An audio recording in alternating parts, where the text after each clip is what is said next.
আসসালামু আলাইকুম রহমতুল্লাহি বারাকাতুহু আলহামদুলিল্লাহি ওয়াহদাহু লা শারীকা লাহু ওয়াসসালাতু ওয়াসসালামু আলা মান লা নাবিয়্যা বা'দা। সুপ্রিয় দর্শক শ্রোতারা, আজকে খুবই গুরুত্বপূর্ণ একটি বিষয় নিয়ে আলোচনা করতে যাচ্ছি।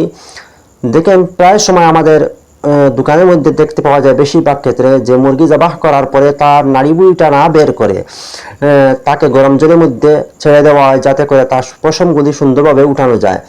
তাহলে সেই মুরগিটা খাওয়া জায়েজ হবে কি?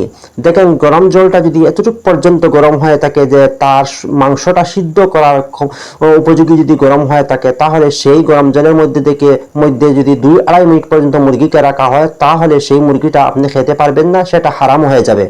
হ্যাঁ, সামান্যতম যদি গরম হয়ে থাকে যে তার জলের গরমটা যদি তার শুধুমাত্র চামড়া পর্যন্ত গিয়ে থেমে যায়, তাহলে সেই গরম জলের মধ্যে সামান্য সময় রেখে সেই মুরগিটা আপনি খেতে পারবেন, কোনো অসুবিধা হবে না। কিন্তু প্রচণ্ড গরম জলের মধ্যে যদি আপনি 2 কিংবা 2.5 মিনিট পর্যন্ত মুরগিটা ছেড়ে রাখেন, তাহলে সেই মুরগিটা আপনি খেতে পারবেন না। বিশেষজ্ঞরা বলেছেন 52 ডিগ্রি সেন্টিগ্রেড এই মাপ পর্যন্ত যদি জলটা গরম হয়, আর 2-2.5 মিনিট পর্যন্ত যদি সেই জলের মধ্যে আপনি মুরগিটা রাখেন, নাড়ি বুড়ি না বের করে মুরগিটা শুধুমাত্র জবাহ করে ছেড়ে দেন, তাহলে সেই মুরগি আপনি খেতে পারবেন না, সেটা সম্পূর্ণভাবে হারাম হয়ে যাবে।